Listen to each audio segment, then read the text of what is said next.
Everybody and great good evening to all of you. कैसे हैं आप लोग? सब बढ़िया होंगे, अच्छे होंगे और एकदम ठीक होंगे। जैसा कि आप लोगों को पता है, नीट पीजी काउंसलिंग की चर्चाएं चल रही हैं। एग्ज़ाम हो गया, रिजल्ट आ गया, कट ऑफ आपने देख ली। लास्ट ईयर से काफ़ी डिफरेंस है, लगभग 25-30 मार्क्स का डिफरेंस ओवरऑल कट ऑफ में भी है और रैंक वाइज में भी डिफरेंस देखने को मिला है। आज हम जिस टॉपिक पर डिस्कस करेंगे वो है स्पेशल स्टे राउंड, जिसके ऊपर सुप्रीम कोर्ट में हियरिंग ऑन गोइंग है। कल भी हियरिंग हुई, आज भी हियरिंग हुई और उसमें आज क्या क्या हुआ वो डिस्कस करेंगे। साथ में ये बताएंगे कि काउंसलिंग कब से शुरू हो सकती है और काउंसलिंग का शेड्यूल क्या हो सकता है। उससे पहले जो कैंडिडेट पेड गाइडेंस लेना चाहते हो, हमारे शॉर्ट्स लगभग फुल होने वाले हैं। जो कैंडिडेट पेड गाइडेंस लेना चाहते हो, इंटरेस्टेड हो, वो हमारे गिवन नंबर पे कॉल करें या व्हाट्सअप कर लें 9675200801 9690796426। इसमें हम पूरी गाइडेंस देते हैं, डे 1 से लेकर डे लास्ट तक। कॉलेज सिलेक्शन, डिपार्टमेंट सिलेक्शन, कौन कॉलेज में कौन सी ब्रांच कैसी है, रूल्स क्या हैं, फॉलो कैसे करने हैं, कब क्या डिसीजन लेना है, कौन से राउंड में कब लेना है नहीं लेना है, सब कुछ। और जहाँ तक उम्मीद की जा रही है 50% ऑल इंडिया कोटा की जो फीस स्ट्रक्चर की बात है कि गवर्नमेंट होगी, ऐसी उम्मीद की जा रही है कि पूरे चांसेस ऐसे हैं कि हो सकता है कि वो रूल भी एप्लीकेबल हो जाए। But we are waiting for the official notice, जो कि आज कल परसों कभी भी आ सकता है। और तो चलिए वीडियो शुरू करते हैं। बेसिकली जैसा कि आप लोगों को पता है, कोर्ट में केस चल रहा है स्पेशल स्टे राउंड का। लगभग 1456 सीट्स हैं जो कि वेकेंट रह गई हैं स्टे राउंड के बाद भी गवर्नमेंट की। कुछ क्लिनिकल, कुछ नॉन क्लिनिकल। क्लिनिकल आप मान के चलिए बहुत कम होंगी, नॉन क्लिनिकल ज़्यादा होंगी। इसको लेके कोर्ट में आज डिस्कशन था, कल भी था।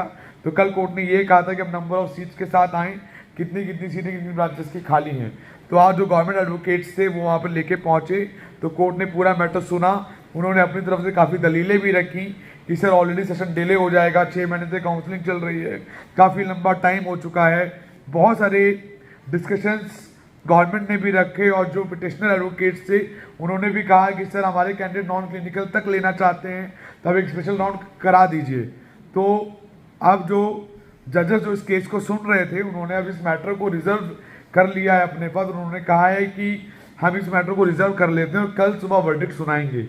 कल इस पर वर्डिक्ट आने के चांसेस है कि राउंड होगा या नहीं होगा। हो सकता है कि हो और हो सकता है नहीं हो। अगर stay vacancy round special round होता है तो ये मान के चलिएगा काउंसलिंग आपकी डिले होगी। एक र्यूमर है, एक न्यूज़ है, बहुत सारी चीज़ें हैं कि जून में हो रही है काउंसलिंग, जुलाई में हो रही है, अगस्त में हो रही है।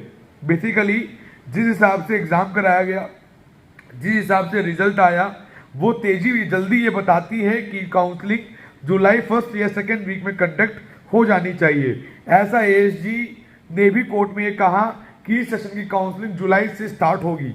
तो हो सकता है कि जुलाई से काउंसलिंग स्टार्ट हो सकती है, जुलाई 1 वीक या जून के लास्ट वीक में ऑर्डर आ सकता है। और जो ईडब्ल्यूएस का केस रनिंग है कोर्ट में, उसके अगर कोर्ट से कोई ऑर्डर आता है काउंसलिंग के स्टे का या कोई और ऑर्डर आता है तो वो मेरे अकॉर्डिंग मान्य होगा। अदरवाइज काउंसलिंग वो स्टार्ट जरूर कराएंगे।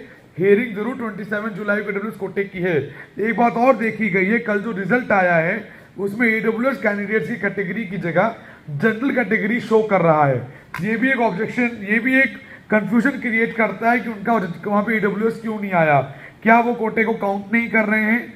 क्या वो कोटे में रिविजन होगा? बहुत सारी चीज़ें देखने को मिल रही हैं और बहुत सारे कंफ्यूजन्स कहीं ना कहीं बने हुए हैं। इन सभी चीज़ों का एक बहुत सिंपल तरीका है, वेट कीजिए, वॉच कीजिए। ज़बरदस्ती कंफ्यूजन में रहने की ज़रूरत नहीं है। अगर जुलाई में काउंसलिंग शुरू होती है तो जो काउंसलिंग शेड्यूल होगा टिल सितंबर तक जाकर ओवर होगा। मेरे अकॉर्डिंग सितंबर के लास्ट वीक तक जाके काउंसलिंग चलेगी। 2 से 2.5 महीने की काउंसलिंग रन होगी मेरे अकॉर्डिंग, तो 2.5 महीने बाद होगी। अगर ये नया फीस स्ट्रक्चर अप्लाई करते हैं 50% गवर्नमेंट में या 50% वैसे, तो भी चेंजेस होंगे। बहुत सारे चेंजेस इस साल की काउंसलिंग में देखने को मिलेंगे।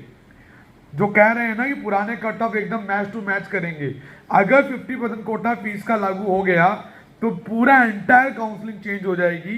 सारे कट ऑफ, पुराने जो कट ऑफ है वो सिर्फ एज रफ यूज में आ जाएंगे और पूरी चीजें एकदम चेंज हो जाएंगी एंटायरली।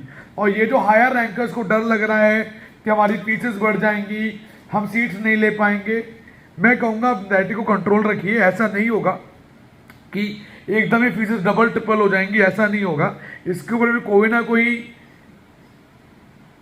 ना कोई अथॉरिटी होगी जो इसको कंट्रोल करेगी, या नंबर ऑफ सीट्स भी बढ़ाई जाएंगी, सीट्स का भी एक्रेडिटेशन देखने को मिलेगा। तो ये बहुत सारी चीज़ें हैं। अगर मैं शॉर्ट में बात करूँ ना, अभी सब कुछ ब्लर है क्लियर कुछ नहीं है, सब कुछ ब्लर है अभी।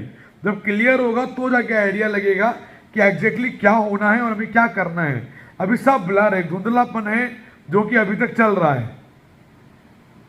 वो जब क्लियर होगा तो जाके चीजें मालूम चलेंगी। मैंने एक बात और नोट करी, इन चीज का डिस्कशन ऑन गोइंग चल रहा है लगातार रेगुलर बेसिस पे कि किस ब्रांच पे क्या मिलेगा, कौन सा कॉलेज मिल जाएगा।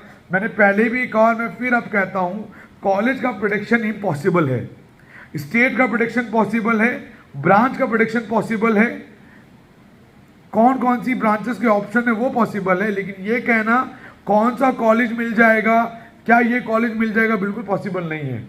आपको ऑप्शंस खोलने पड़ेंगे, ऑप्शंस खोल के चलने पड़ेंगे।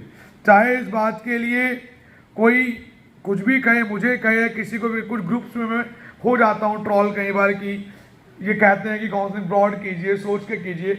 आप कभी सोच के नहीं कर सकते कि आपको एक्स प्लेस ही लेनी है या एक्स कॉलेज ही लेना है। आपको डिटरमाइन होना पड़ेगा और अपने ऑप्शंस बढ़ाने पड़ेंगे, तो ही जाके चीजें होंगी, राइट। हमें पोल करेंगे टेलीग्राम पे, जो कैंडिडेट जूम मीटिंग करना चाहते हो, फेस टू फेस बात करना चाहते हो, फ्री गाइडेंस वाले, वो कनेक्ट हो सकते हैं जूम मीटिंग और जूम लिंक पे। पेड गाइडेंस की मीटिंग आज है हमारी, उसमें ऑलरेडी लिंक्स कैंडिडेट्स को पहुंच चुका है, तो we can discuss over there. और काउंसलिंग सोच समझ के कीजिए, चेंजेस को रखते हुए कीजिए, पूरे अपने एक्सपीरियंस का यूज़ कीजिए, ये लोगों से सीखिए, समझिए। कोई गलती, कोई बेवकूफ़ी ऐसा ना कीजिए कि जिससे मिलती हुई सीट भी आपके हाथों से देखते देखते चली जाए, और अंदाज़ा लगा के चलिए। पुराने कट ऑफ सिर्फ रेफरेंस हैं, एक आइडिया है, वो फिक्स नहीं है। ये ज़रूरी नहीं है कि स्टेट मेरिट अगर आपकी लास्ट ईयर आपके रैंक पे 500 बनी थी तो इस बार भी 500 ही बनेगी। हो सकता है वो इस बार 900 बन जाए, क्योंकि ड्रॉपर्स भी हैं, कंसर्न कैंडिडेट होते हैं वो ड्रॉपर्स भी हैं, नए फ्रेश कैंडिडेट्स भी हैं, जिन्होंने लास्ट ईयर फॉर्म नहीं भरे वो भी हैं। तो वो भी गैप कहीं ना कहीं मैटर करेगा। तो जो भी कट ऑफ देखने की कोशिश करें वो ऑल इंडिया रैंक से कट ऑफ देखिए कि लास्ट ईयर कंसर्न स्टेट में आपको कंसर्न ऑल इंडिया रैंक से क्या अलॉट हुआ था। मेरिट से मत देखिए, क्योंकि मेरिट चेंज होती रहती है। पता चला लास्ट ईयर 20,000 रैंक पे 500 मेरिट थी, और इस बार 24,000 रैंक पे 500 मेरिट है, तो चीज चेंज हो गई। रैंक पे देख के अगर आप चलेंगे तो आपको एक थोड़ा बहुत नियर बाई अंदाजा मिलेगा कि क्या क्या हो सकता है, वैसे उससे भी कोई फायदा है नहीं। सो आपको देखना है, समझना है और एनालाइज करके आपको चलना है। कोई डाउट है, कोई कंफ्यूजन, तो गिवन नंबर पे कॉल कर सकते हैं आप 9675200801 9690796426। So bye bye, take care, have a great day, bye bye.